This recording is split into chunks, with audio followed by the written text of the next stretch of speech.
सिद्धेभ्यः ॐ नमः सिद्धेभ्यः ॐ नमः सिद्धेभ्यः नमो अरिहन्ताणं नमो सिद्धाणं नमो आयर्याणं नमो वज्रायाणं नमो लोये सौवसाहूणं मङ्गलं भगवान् वीरो मङ्गलं गौतमो गणी मङ्गलं कुन्दकुन्दार्यो जैनधर्मोऽस्तु मङ्गलं सर्वमङ्गलमाङ्गल्यं सर्वकल्याणकारकं प्रधानं सर्वधर्माणां जैनं जयतो शासनं जैनं जयतो शासनं जैनं जयतो शासनम् प्रणिपत्यवर्धमानं प्रश्नोत्तररत्नमालिकां वक्षे नागनरामरवन्द्यं देवं देवाधिपं वीरम्। पंच परमेष्टि भगवान की जय। देवादिदेव प्रथम तीर्थंकर श्री ऋषभदेव भगवान की जय। मूल नायक के खजार श्री शांतिनाथ भगवान की जय।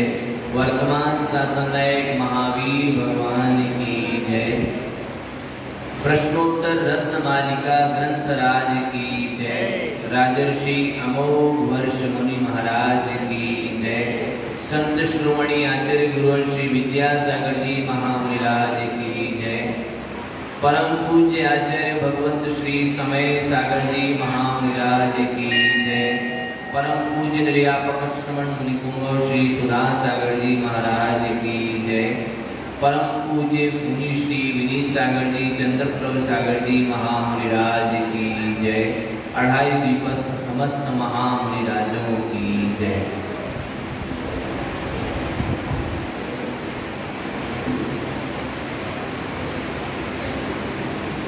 विगत दिनों से स्वयं के हितार्थ प्रश्नों को पढ़ रहे थे, उनके उत्तर भी प्राप्त हो रहे थे। वर्तमान भगवान जो कि नागेंद्रों नरेंद्रों अमरेंद्रों से बंधित हैं, स्वयं में देव हैं और देवों के भी देव हैं, ऐसे उन भगवान वर्तमान को नमस्कार करके प्रश्नोत्तर रत्नमालिका को कहने की अमोघ वर्ष मुनि महाराज ने ठानी थी और कहा था ऐसे वे सभी सुशोभित होंगे जिन्होंने प्रश्न और उत्तर रूपी रत्नमालिका को अपने कंठ में स्थित कर लिया है। दृष्ट और उसके माध्यम से दृष्ट और अदृष्ट पदार्थों को जानने की जिसकी शक्ति हो चुकी है, ऐसे वे सभी प्राणी इस माला को पहन करके सुशोभित होंगे। उसके उपरांत प्रश्नों का क्रम जारी हुआ था और पहला प्रश्न यही कहा था कि हे भगवान, इस संसार में ग्रहण करने योग्य क्या है? उत्तर दिया था गुरु के वचन ही सर्वथा ग्रहण करने योग्य है। और त्यागने योग्य क्या है? तो उत्तर दिया था जो करने योग्य कार्य नहीं है वे सभी त्यागने योग्य हैं।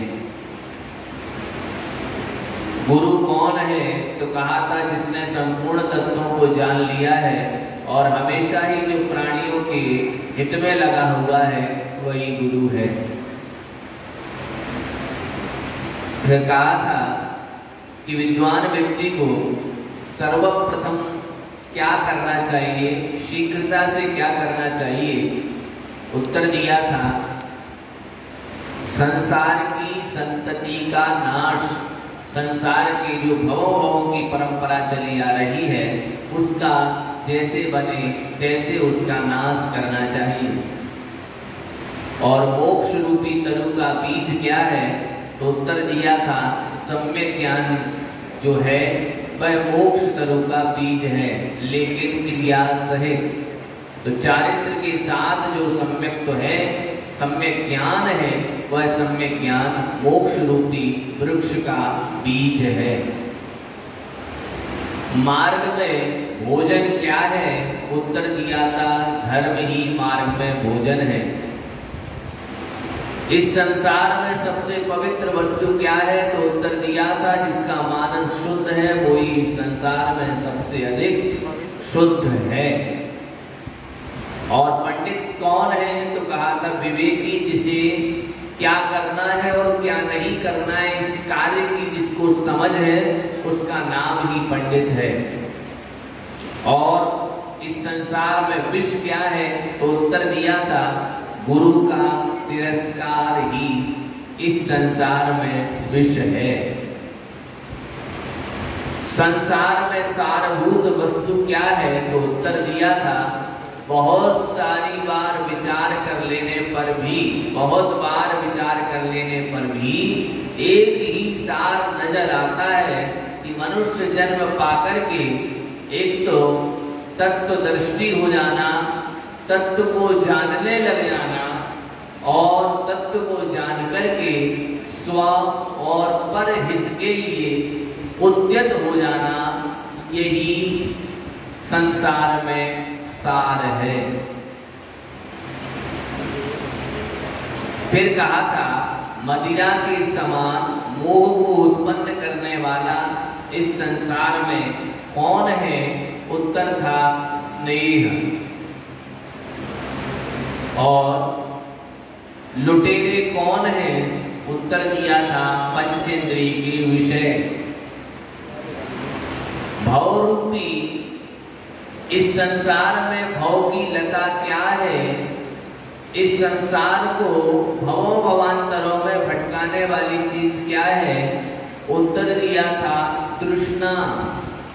तृष्णा भव की बल्ली है, भव की लता है। और बैरी कौन है हमारा? उत्तर दिया था अनुद्योगा, अर्थात पुरुषार्थ नहीं करना ही हमारा बैरी है। अनुद्योग बैठे रहना यही हमारा शत्रु है। इस संसार में भय किस कारण से होता है? उत्तर दिया था मरण से।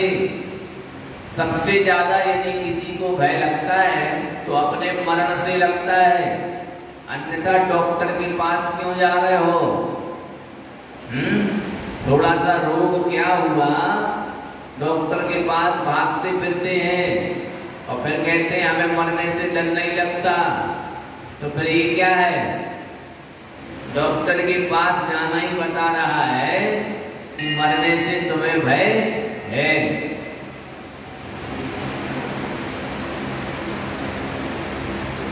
अंधे से भी ज्यादा बढ़कर के कौन है? उत्तर दिया था रागी व्यक्ति। रागी व्यक्ति अंधे से भी बढ़कर है। और इस संसार में सूरवीर कौन है?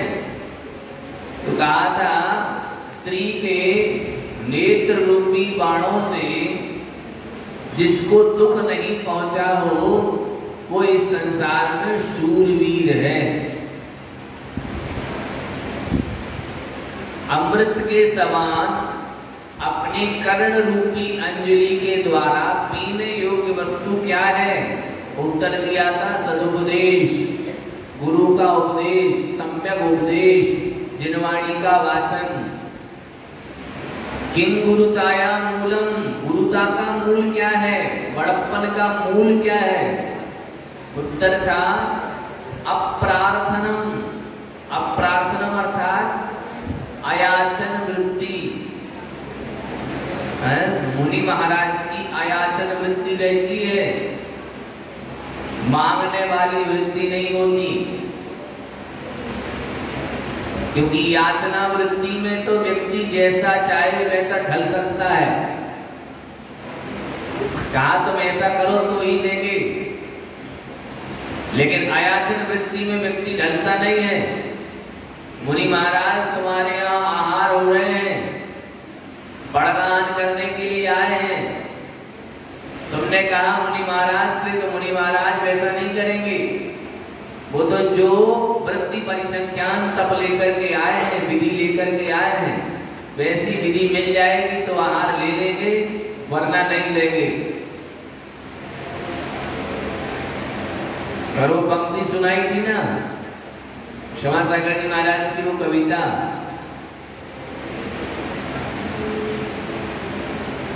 सुनने वाला और लेने वाला सुनाने और देने वाले से भी कहीं अधिक बढ़कर है। इच्छा हो रही है सुनाने की और सुनने वाला नहीं मिले, इच्छा तो कर रही है दान देने की और लेने वाला ना मिले, तो ऐसा लगता है कि देने वाले और सुनाने वाले से सुनाने वाले और देने वाले से सुनने और लेने वाला अधिक बड़ा है। तो यहाँ पर अधिक बड़ा लेने वाला हुआ, तुम बैठोगे नहीं तो शिविर किसके लिए चलेगा है? सुनाने की तो बहुत इच्छा है, सुनने वाले ही नहीं है, किसको सुनाओगे? मोबाइल लगा लेंगे, बोलेंगे, है मोबाइल भी कहेगा रहने दो।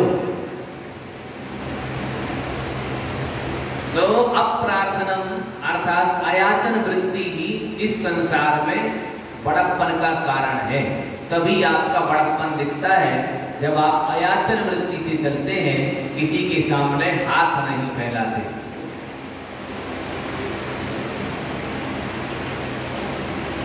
सबसे अधिक जटिल क्या है?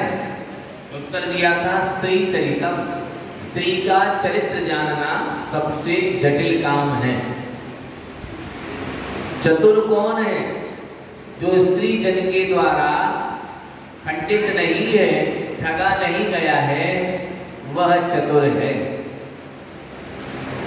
किम दारिद्र्यम, दरिद्रता क्या है? उत्तर दिया असंतोषा, असंतोष होना।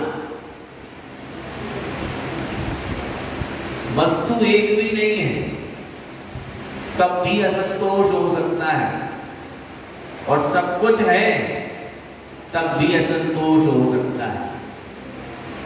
तो जिसके पास सब कुछ है और फिर भी उसे पाने की भावना है, तो वह दरिद्रता का सूचक है कि भैया ये बड़ा दरिद्र है, क्योंकि इसकी तृष्णा बड़ी विशाल है, अभी ये तुष्ट नहीं है इतने में। तो कितना होना चाहिए? ये प्रश्न यहां बनता है, कितना होना चाहिए? कितने प्रमाण भी तो हो, इतना हो जाए तो संतोष। तो आचार्यों ने लिखा 2 टाइम की रोटी की व्यवस्था हो जाए, इतना पर्याप्त है। 2 टाइम की रोटी की व्यवस्था हो जाए, इतना पर्याप्त है। और यदि इससे अधिक सोच रहा है तो असंतोष है। अब अपन स्वयं अपने आप में विचार करें कि हम यदि कोई तृष्णा रख रहे हैं तो वह संतोष कहां हुआ? क्योंकि हम सबके पास 2 टाइम की तो छोड़ो है, 2 टाइम की तो छोड़ो, 20 वर्षों तक कुछ ना करें तो भी है। अब इसको क्या कहा जाएगा? असंतोष। इसी का नाम असंतोष है। आवश्यकता की पूर्ति जब तक हो जाए तो पेट भरने की ओर प्रवृत्ति हो, पेटी भरने की प्रवृत्ति तो जन्म जन्मांतरों से चल रही है। सुविचार करें, ये असंतोष ही हुआ। लाघव क्या है, लघुता क्या है? ये तो बड़प्पन हो गया था ऊपर की नहीं मांगना। और लघुता क्या है? तो मांगना।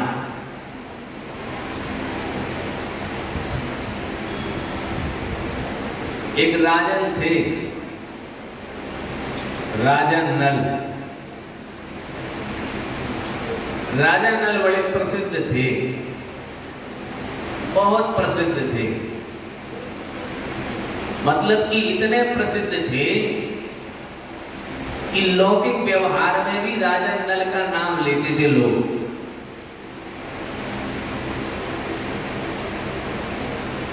मुझे अच्छे से याद है कि मैं अपने गांव में राजा नल की कथाएं सुना करता था।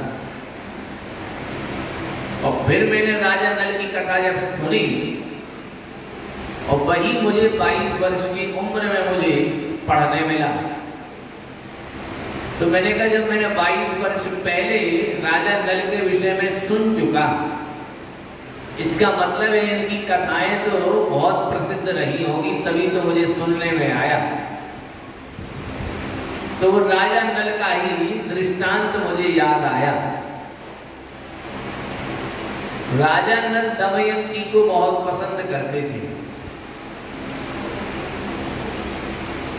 तो दमयंती से सभासदों ने कहा कि हे राजा नल, आपका प्रताप तो चहुं दिशा है, तो दमयंती के पिताजी के पास जाकर के याचना क्यों नहीं करते? दमयंती के पिताजी जब सुनेंगे कि राजा नल को हमारी पुत्री पसंद है, तो वे आकर राजा नल के प्रताप को सुनकर के क्यों नहीं बढ़ेंगे? राजा नल के साथ नियम से बढ़ेंगे। तो राजा नल कहते हैं कि मैं क्षत्रिय राजन हूं, किसी के सामने जाकर के याचना नहीं कर सकता, अपने प्राणों को तो त्याग सकता हूं, अपने सुख और चैन को त्याग सकता हूं। लिखते हैं भाई, त्यजन तसुम शर्म च मानिना त्यजन तेकम अयाचितम व्रतम, कि मानी व्यक्ति जो होते हैं, स्वाभिमानी जो व्यक्ति होते हैं, वो अपने प्राणों को त्याग सकते हैं, अपने सुख को त्याग सकते हैं, लेकिन अपना जो उन्होंने एक अयाचित व्रत लिया है, उस अयाचित व्रत को कभी त्याग नहीं सकते। इसलिए उन्होंने कहा ठीक है दमयंती, यदि मुझे प्राप्त हो सो हो, लेकिन मैं वहां जाकर के याचना नहीं कर सकता, अन्यथा मेरा बड़प्पन 0 हो जाएगा। तो कहने का तात्पर्य है याचना वृत्ति सबसे लघुता का प्रतीक है, मांगना सबसे लघु है। इसलिए कभी भी मांगना, याचना नहीं करनी चाहिए। फिर आगे कहते हैं किम जीवितम अनवद्यम किम जाड्यम पाटवे अपि अनभ्यासः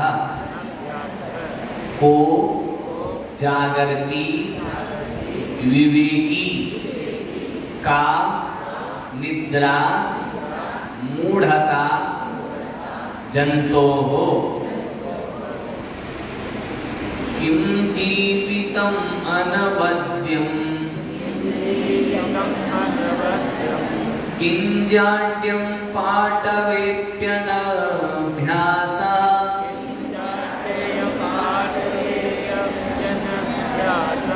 किं जाड्यं पाटवेप्यनभ्यासः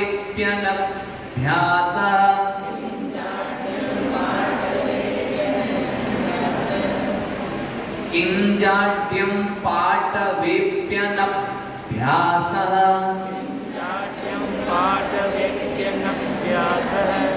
को जागर्ति विवेकी का निद्रा मूढ़ता जंतो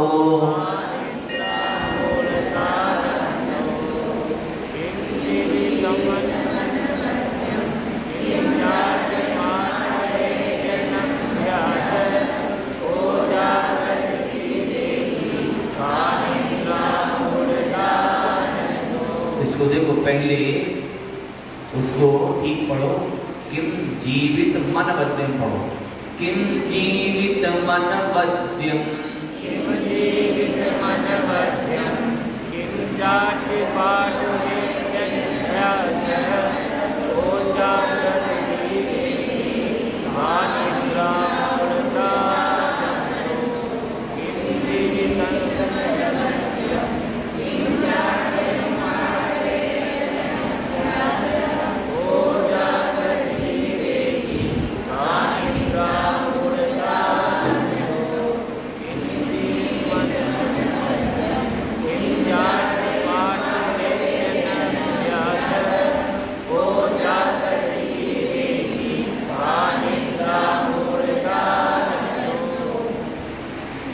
यो कहा किम जीवितम, जीवितम अर्थात जीवन, किम अर्थात क्या, जीवन क्या है। उत्तर दिया अनवद्यम। अवद्यम का अर्थ होता है निंदनीय और अनवद्यम का अर्थ होगा निंदा से रहित। जीवन क्या है? निंदा से रहित, दोषों से रहित, लांछन से रहित, आयस से रहित।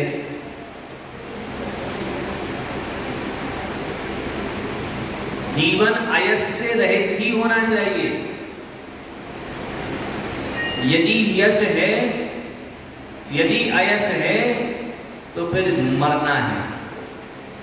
श्री राम कहते हैं मरना न विवेक राजन, मुझे मरण से डर नहीं लगता। तो किससे डर लगता है? अयसात विभेदी, मेरा कहीं अयस न फैल जाए, मुझे इससे डर लगता है। क्योंकि अयस से सहित जीवन जीने का कोई मूल्य नहीं। दोष यदि मेरे भीतर लग जाए, लांछन मेरे भीतर लग जावे और मैं वैसा जीवन जीऊं, यह मुझे स्वीकार्य नहीं है।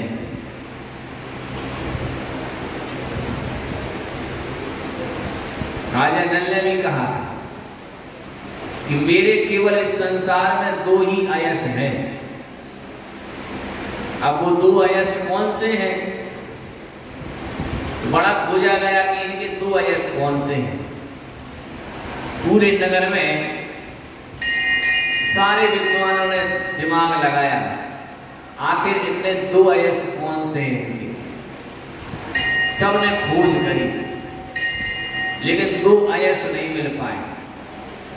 लेकिन एक कवि बड़े चतुर थे, श्री हर्ष नाम के। उन्होंने कहा राजन तुम्हारे दो अयस तुम्हारे पास हैं। बोले कैसे? तो कहा तुम्हारे दो अयस तुम्हारे ऊपर बैठे हैं। कहा कैसे? तो बोले जो तुम अपनी मांग निकालते हो, वो एक इस तरफ आती और एक इस तरफ आती है। क्योंकि अयस का रंग भी काला और तुम्हारे बालों का रंग भी काला, तो तुम्हारे पास तो दो अयस यही हैं, तीसरा अयस नहीं। सो भैया ये वाले अयस ही रहने दो और कोई से अयस इकट्ठे मत करो, अन्यथा जीवन जीना बेकार लगता है, जीवन में ताप हो जाता है। इसलिए जीवन जियो अनवद्यम वाला, अर्थात दोषों से रहित वाला। कहते ना ऊधो को लेने ना माधो को देने वाला काम करो। एकदम बात कि सच्चे बनो,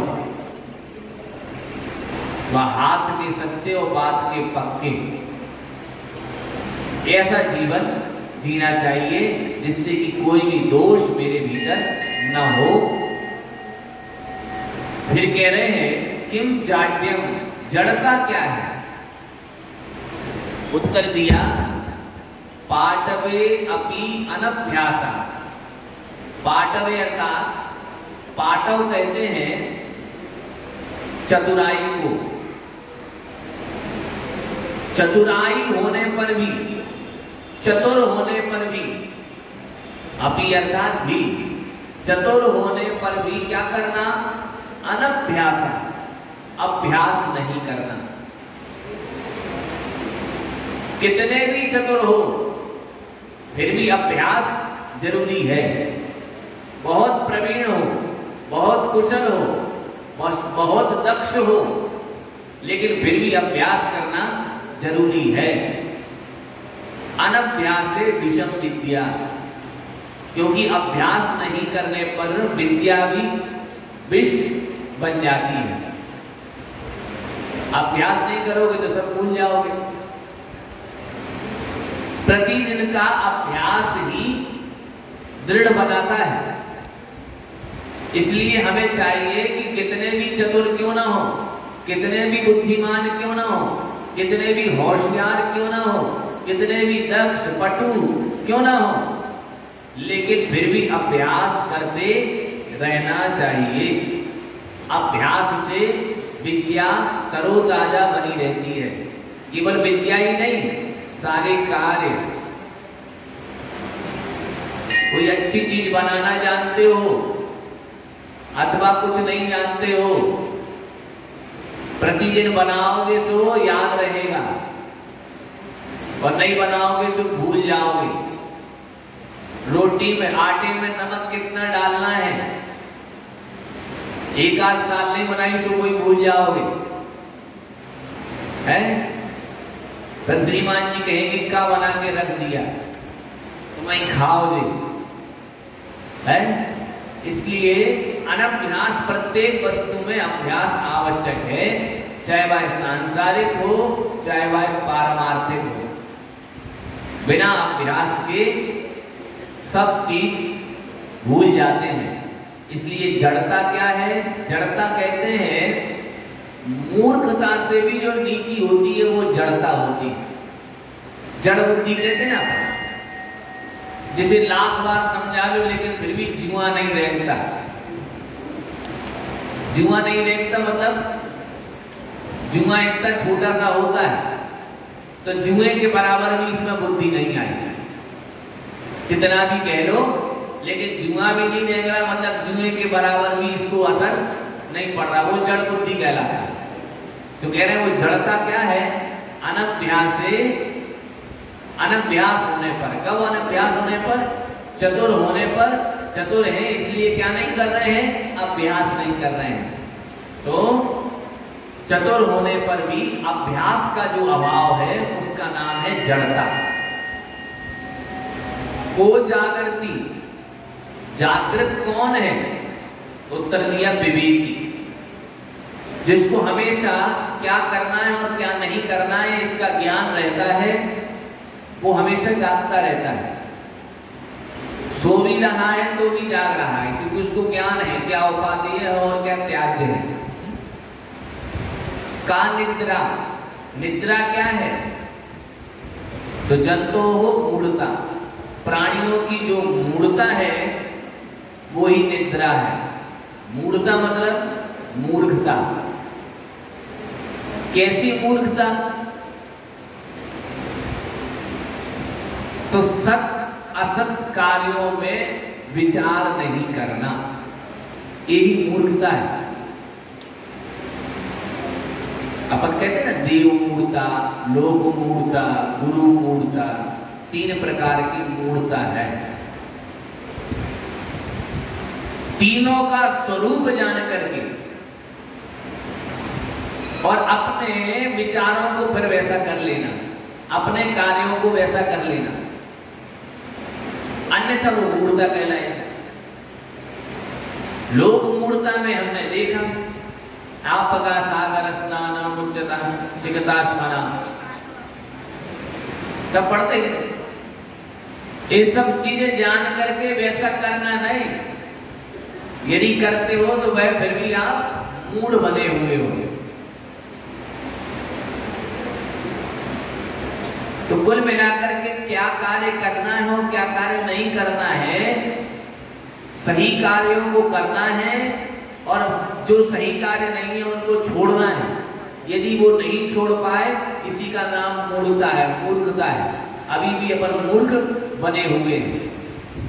इसलिए निद्रा वास्तविक में मूर्खता ही है। समझदारी होगी तो ये जागृत कहलाएगा, और समझदारी नहीं है तो ये अभी सो रहा है, ऐसा ही कहलाएगा। तो निद्रा क्या है? जंतुओं की जो मूर्खता है, मूर्खता है, तत्व के प्रति जो श्रद्धा नहीं है, वो उसकी निद्रा ही है। अर्थात वह अभी सो ही रहा है, जागा नहीं। इस प्रकार से 4 प्रश्नों का उत्तर दिया। जीवन क्या है? दोषों से रहित होना ही जीवन है। जड़ता क्या है? चतुर होते हुए भी अभ्यास नहीं करना जड़ता है। कौन जागा है? जो विवेकी है। निद्रा क्या है? प्राणियों की जो मूर्खता है वही निद्रा है। अगला, नलिनी दलगत जललव तरलम किम यौवनम धन मथायु के शशधर कर निकरा नुकारिणः सज्जना एव। नलिनी दलगत जललव तरलम किं यौवनं धनमथायुः केशधर कर निकरा नुकारिणा सज्जना एव। नुका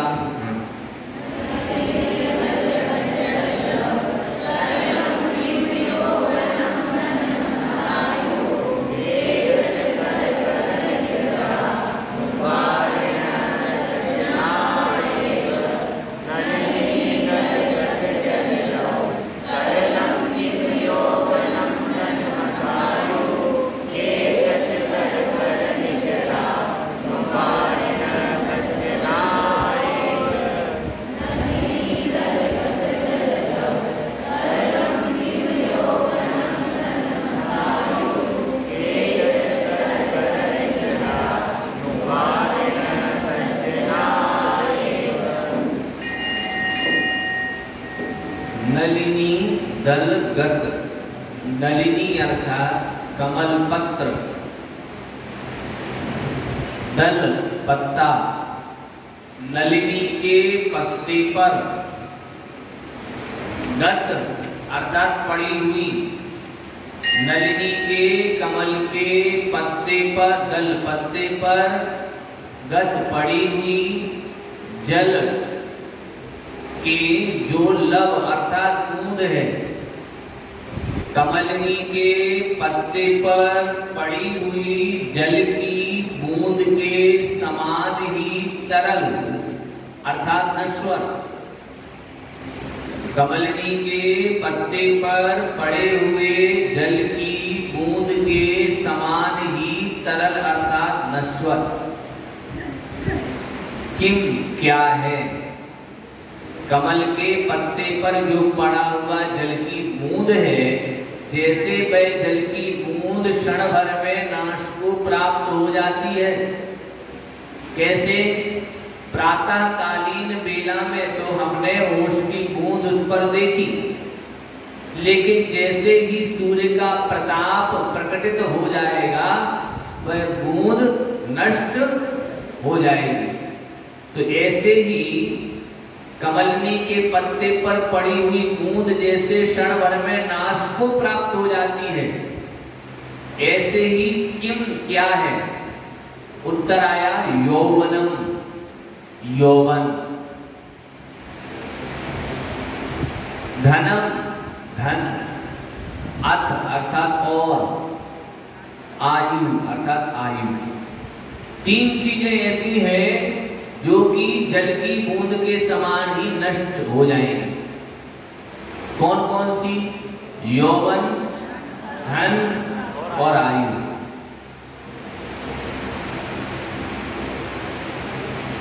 यदि आप लोगों को स्मरण हो, पद्म पुराण जी में कथानक मिलता है भामंडल का।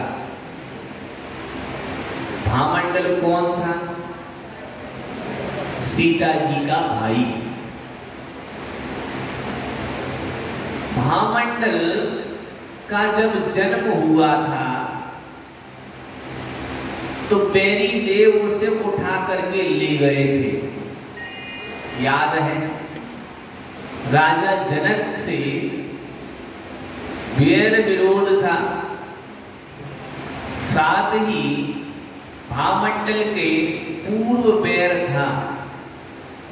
इसलिए भामंडल को जन्म होते ही जब यूं उछाला गया, खिलाने के वास्ते खिला रहे थे और यूं उछाला, और यूं जैसे उछाला बैरी देव ने उसको उछला ही रहने दिया।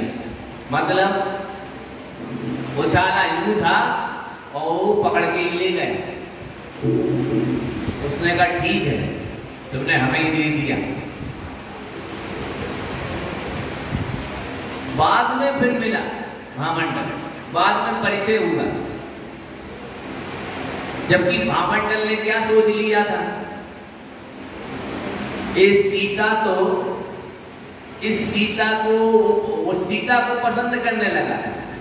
भामंडल जिन राजा के यहां पहुंच गया था, वो भामंडल उसका बहुत लालन पोषण से पालन हुआ। उस राजा ने बहुत लालन पोषण किया। क्यों? क्योंकि उसकी पत्नी के कोई पुत्र था नहीं, और उद्यान में वो दोनों बिछड़ रहे थे। और जब उद्यान में वो पुत्र प्राप्त हो रहा था उस राजन को, जिसकी पत्नी की बड़े चिंता में डूबी हुई उद्यान में बैठी हुई थी कि मेरे पुत्र नहीं है, तो जिसको भामंडल प्राप्त हुआ था वो मन में विचार करने लगा कि वास्तविक में कर्मों की गति बड़ी विचित्र है। आज मेरे पुण्य कर्म का उदय आया है और लगता है कि हमारे ही इस प्रकार के रुदन को देख करके और हमारे भाग्य से इस पुत्र की प्राप्ति हमें हो गई। लालन पोषण किया खूब, और उसने जब सीता जी को देखा तो भामंडल ने कहा मैं तो इसी को वरूंगा। यदि मुझे ये नहीं वरी गई तो मेरा जीना व्यर्थ है।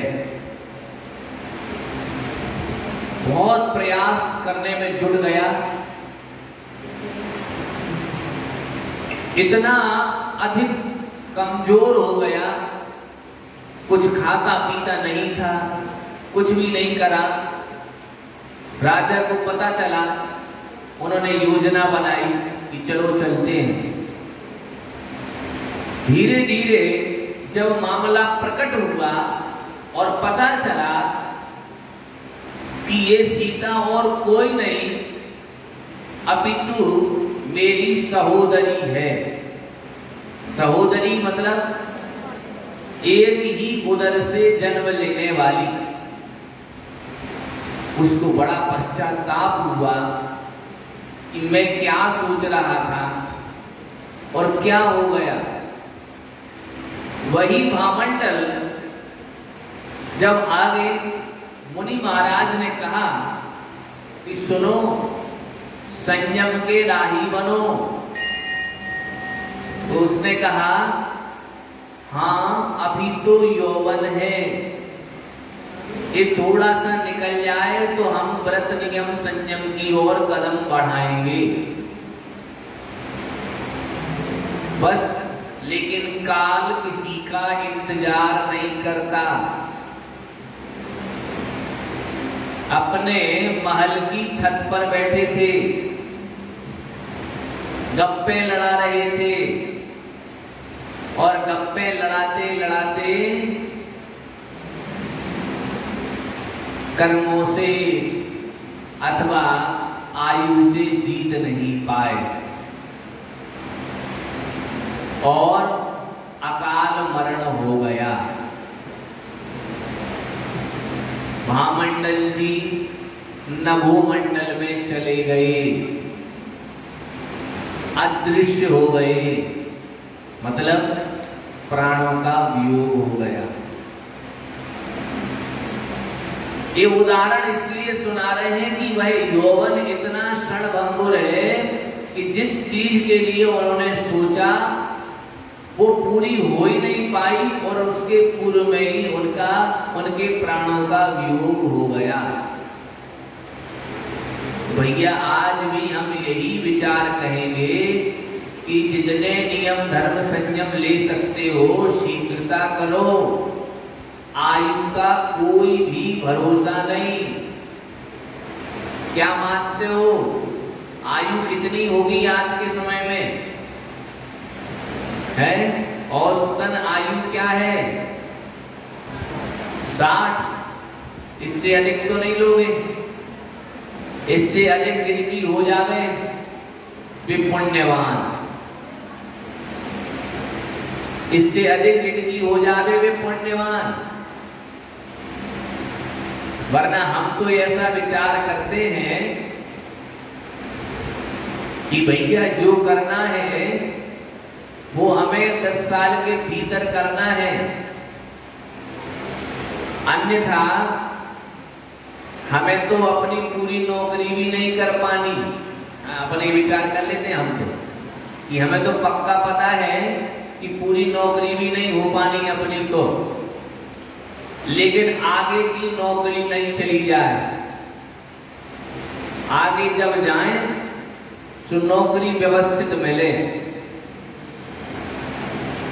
तो ऐसा विचार कर लेना चाहिए और योजना बनाते रहना चाहिए कि आज अपन ने इस चीज का त्याग किया है, अगले वर्ष अपन इस चीज का त्याग करेंगे, धीरे धीरे धीरे धीरे करके, और संयम को ग्रहण करेंगे। क्योंकि जिस बिना राज सीझे तू रुल्यो जग कीच में, एक घड़ी मत विसरो करो नित, आव जब मुख बीच में। जब तक कि यमराज तुम्हारे लिए मुख के बीच में न फंसा ले, तब तक तुम उसके पहले ही अपना हित करो। हेडाला जी में भी लिखा ना पंडित दौलतराम, क्या लिखा है?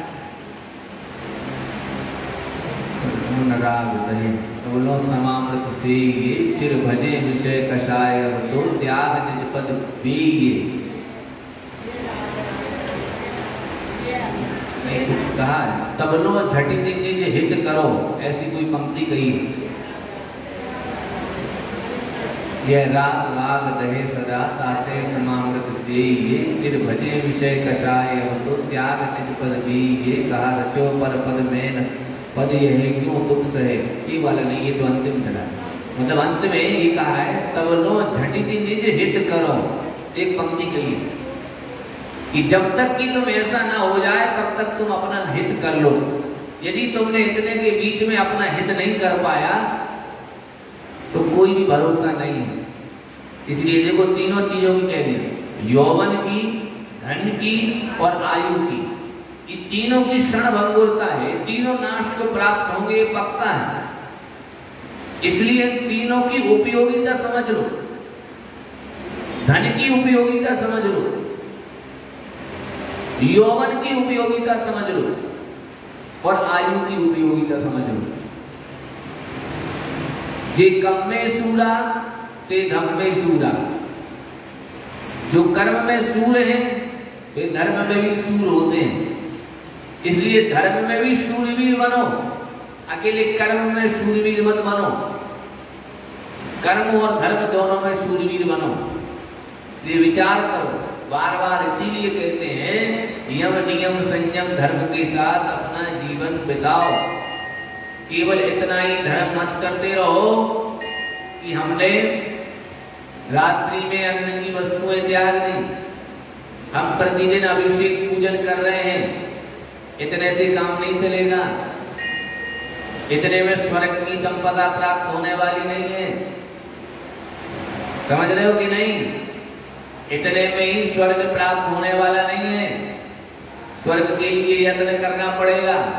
वैसे भी असंप्राप्ता सपाटी का संगन है, इसलिए 8वें स्वर्ग से ऊपर जाने की तो बात छोड़ दो। अब आपके पास हाईएस्ट 8वां स्वर्ग है, और हाईएस्ट का मतलब क्या होता है? जो टॉप विशुद्धि होगी पंचम काल की, वो तो पहुंच जाएगी वहां तक।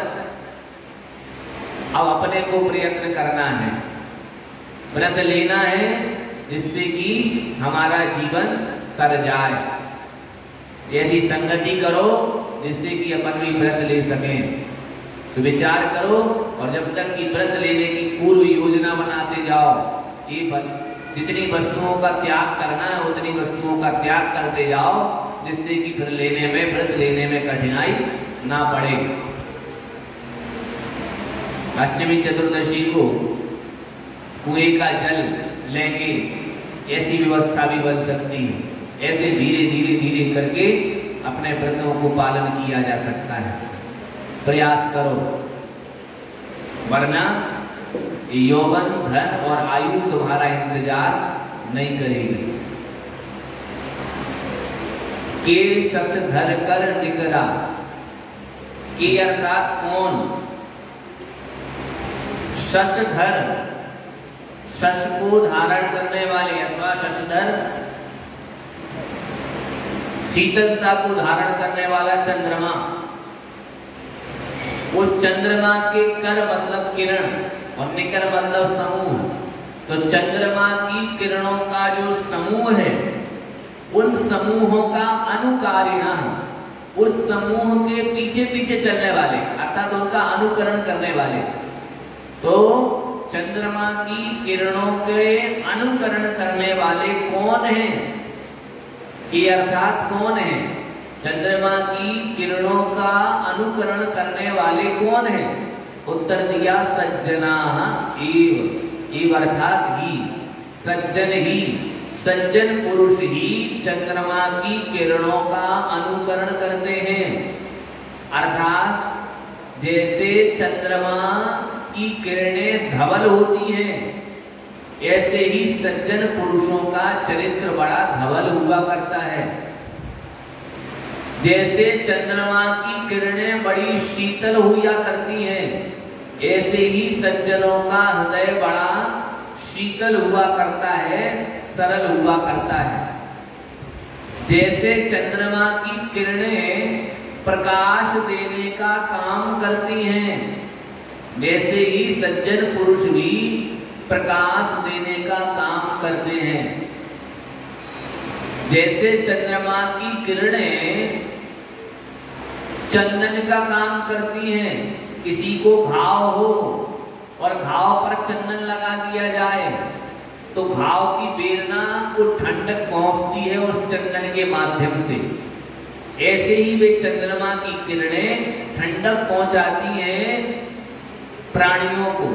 ठीक ऐसे ही सज्जन पुरुष भी प्राणियों को ठंडक पहुंचाने का काम करते हैं। इसलिए इतने सारे एक ही विशेषण से कई अर्थ लिए जा सकते हैं कि चंद्रमा की किरणों के समान ही, मतलब चंद्रमा की किरणों का अनुकरण करने वाले कौन हैं?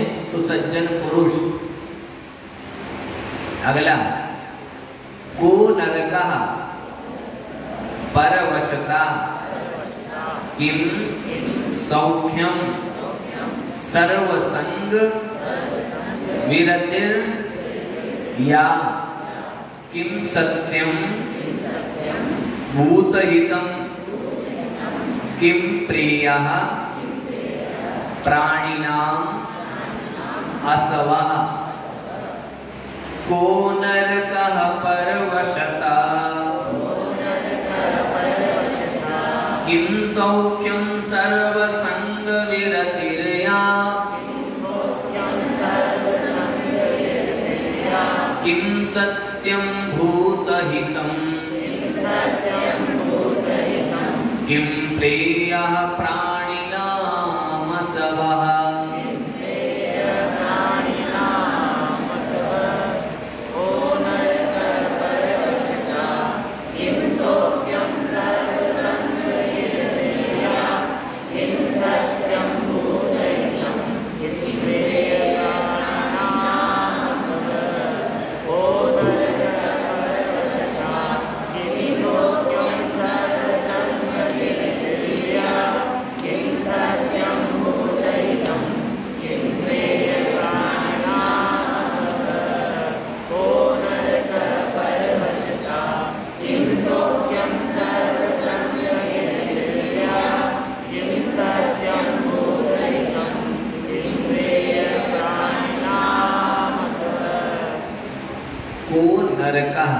नरक को अर्थात क्या है? नरक क्या है? उत्तर दिया परवशता, पर के वश में होना, पराधीन होना, यही नरक है। पंक्ति है ना रामायण, पराधीन सपने सुख नाहि, दूसरे के अधीन रहकर स्वप्न में भी सुख की कल्पना नहीं की जा सकती। स्वाधीन होने में जो आनंद है वो पराधीन होने में नहीं। साधु का जीवन स्वाधीन है, गृहस्थ का जीवन पराधीन है। साधु स्वाधीन होता है, उसे स्व की चिंता रहती है, लेकिन गृहस्थ पराधीन होता है, उसे स्व की चिंता के साथ पर की चिंता भी रहती है। तो स्वाधीन बनने में आनंद है, पराधीन बनने में नहीं। तो नरक क्या है? पराधीन होना, दूसरे के अधीन होना। इसलिए आचार्य श्री कहते हैं, नौकरी नौकर नहीं बनो, मालिक बनो। नौकर बनने में बड़ी समस्या है, सबकी सुनना पड़ता है, मानना पड़ता है, इच्छा नहीं होते हुए भी करना पड़ता है। ऑर्डर है, आदेश है, करना पड़ेगा भाई, नहीं करोगे तो आफत आएगी। तो नौकरी में बड़ा कष्ट है, इसमें कोई संदेह की बात नहीं है, अनुभूत है, बड़ा कष्ट है। तो वास्तविक में परवस्था में तो दुख ही दुख है, आनंद नहीं है। इसलिए कहा नरक, वास्तविक नरक तो पराधीन होना ही नरक है। इसलिए आचार्य श्री की उन पंक्तियों पर विचार किया जाना चाहिए और मालिक बनने का प्रयास करना चाहिए, जिससे दुख तो नहीं मिलेगा। किम सौख्यम, और सुख क्या है? सर्व संग विरति, संपूर्ण परिग्रह से विरति अर्थात विरक्त हो जाना, यही सबसे बड़ा सुख है। इससे बड़ा सुख नहीं है, क्योंकि मुझे किसी की रक्षा करना है सो कष्ट है, और मुझे किसी की रक्षा करना ही नहीं है तो मुझे भला काहे का कष्ट। देखो दो चीज है, एक है जिसका विवाह नहीं हुआ है वह, और एक वह है जिसका विवाह हो गया है वह। अब दोनों यात्रा पे गए हैं, तो टेंशन किसके मन में है? जिसका विवाह हो चुका है उसे बड़ी टेंशन है, क्योंकि अब वह अपने मन का नहीं कर सकता। अब उसे बड़ी आफत है। तो भैया परिग्रह पाले हो तो एक आफत मोल की है कि उस परिग्रह का भी ध्यान रखना पड़ेगा, बड़ी चिंता रहेगी, और चिंता नहीं करोगे तो चिंता प्रदान की जाएगी। हाँ देखो दोनों ही। लेकिन एक बेचारा अकेला है तो उसे कोई चिंता नहीं, उसे तो जो करना है सो करना है।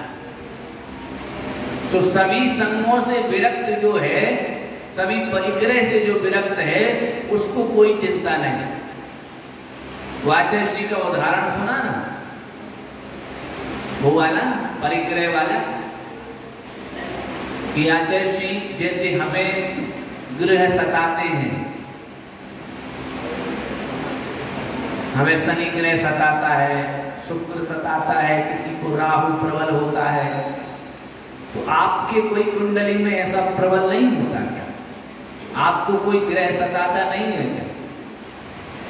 तो उन्होंने क्या उत्तर दिया था?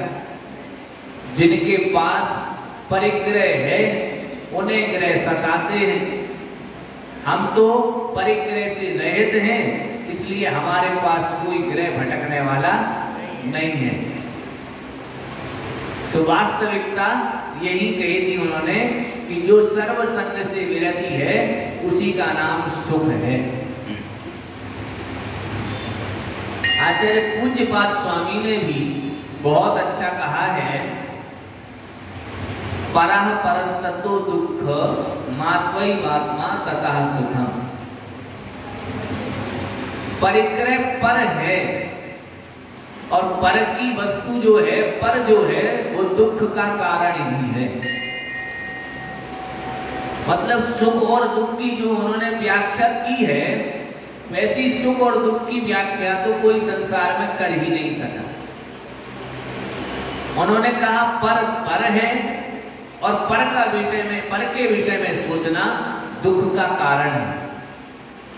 स्व है और स्व के विषय में सोचना सुख है। इसलिए परिग्रह तो पर वस्तु है, और पर वस्तु में जब तक हम आनंद मनाएंगे, पर वस्तु का जब तक चिंतन करेंगे, तब तक नियम से दुख ही होगा। दुख के अलावा कुछ भी हाथ लगने वाला नहीं है। इसलिए अपन विचार करें मन में एक ही बात, पर के विषय में जितना कम हो उतना कम सोचो। उदाहरण के लिए हम बताते हैं, हम जब किसी पर के विषय में बात करते हैं तो अच्छा बताओ क्या मिलता है? तनाव, चिंता मिलती है कि नहीं? अरे वो तो ऐसा करते हैं, उनको ऐसा नहीं करना चाहिए, हमारा तो ये दिमाग खराब रहता है, हम क्या करें, ऐसा हो वैसा हो। 1-1.5 घंटा तक तुम्हारा तनाव में ही मन। मतलब यदि अपन व्यवहार में भी कल्पना करें तो यह आचार्य की बात एकदम सही निकलती है कि हमने दूसरे के विषय में जब जब सोचा तो हमें दुख ही मिला। चाहे वो भले ही वस्तु हो और चाहे कोई जीव हो, हमसे जुदा के विषय में जो भी हम सोचेंगे उसमें हमें दुख ही मिलेगा, सुख नहीं मिल सकता। ये केवल लिखी हुई कोरी कल्पना नहीं है, ये अनुभूत की हुई कल्पना है। ये हम और आप भी कल्पना कर सकते हैं इस बात को कि पर के विषय में जब भी हम सोचते हैं तो दुख मिलता है, और स्व के विषय में जब हम सोचते हैं तो हमें सुख की अनुभूति होती है। हमें लगता है कि आज हमने अपने लिए किया। हमने सुबह से ध्यान में बैठी और ध्यान में बैठ करके हमने लगभग 20 मिनट 25 मिनट जाप किया, बड़े शांति से, कुछ भी नहीं सोचा। उस समय आपको क्या मिला? आनंद मिला। अच्छा, उस समय नहीं मिला जब हमने शाम को आपसे पूछा क्यों आज सुबह ध्यान किया था क्या? हाँ ध्यान किया था, बड़ा आनंद आया था। क्यों? स्व के विषय में था बल, और पर के विषय में होता तो यही कहते, अरे काय को फालतू अपना समय बर्बाद किया। इसलिए स्व के विषय में सोचना प्रारंभ करो, पर के विषय में मत सोचो, वही सब दुख का कारण है। इसलिए सभी संगों से जो विरक्ति है उसका नाम ही क्या है? सुख। किम सत्यम, सत्य क्या है?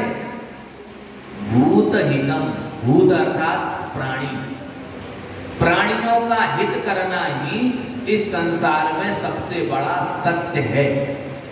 इससे बड़ा कोई सत्य नहीं है। प्राणियों का हित करो, इसका मतलब है कि आप सत्य के रास्ते चल रहे हैं। किम प्रेय, और प्रेय क्या है? प्रेय अर्थात प्रिय। इस संसार में प्रिय वस्तु क्या है? उत्तर दे रहे हैं, प्राणी नाम असवाह। असु शब्द का अर्थ होता है प्राण, और इसी को जब तृतीय बहुवचन में कर देते हैं तो असवाह बन जाता है, मतलब प्राण। प्राण शब्द हमेशा बहुवचन में ही चलता है, एक वचन में चलता ही नहीं। तो प्राणियों के जो असवाह अर्थात प्राण हैं, वो ही सबसे अधिक प्रिय हैं। सभी प्राणियों को अपने प्राण प्रिय हैं। कोई भी ऐसा जीव नहीं है जो मरना नहीं चाहता, केवल एक को छोड़कर। बताओ कौन मरना चाहेगा? है?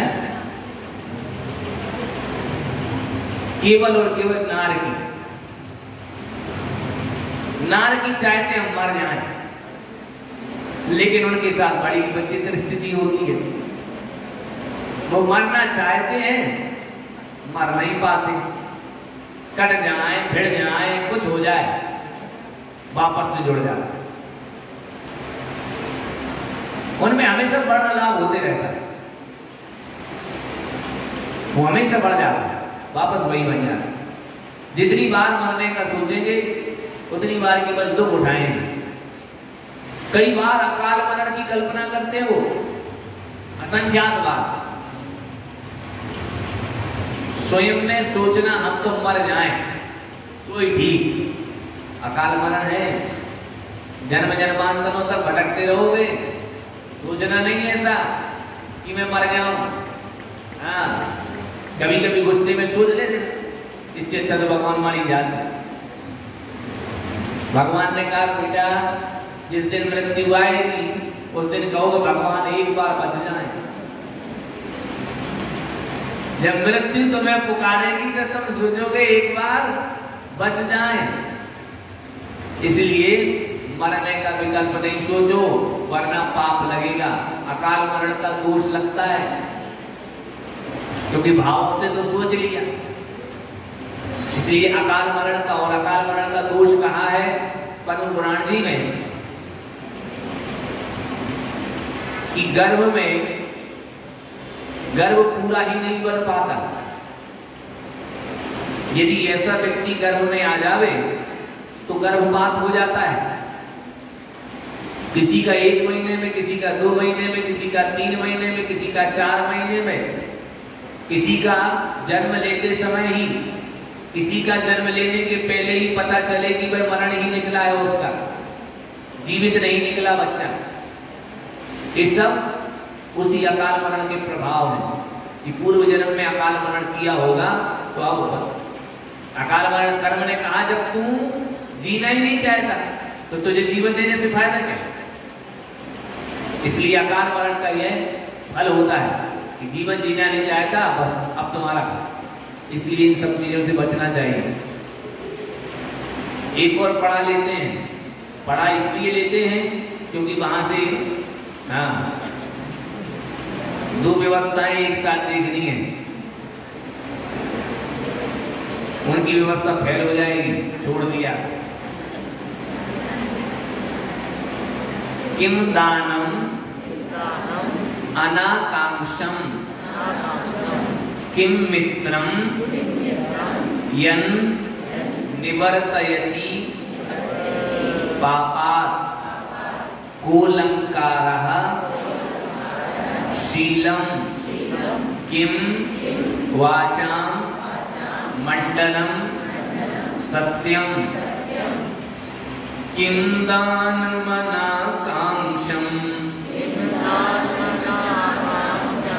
किं मित्रं यन्निवर्तयति पापात् कोऽलङ्कारः शीलं किं वाचां मण्डनं सत्यं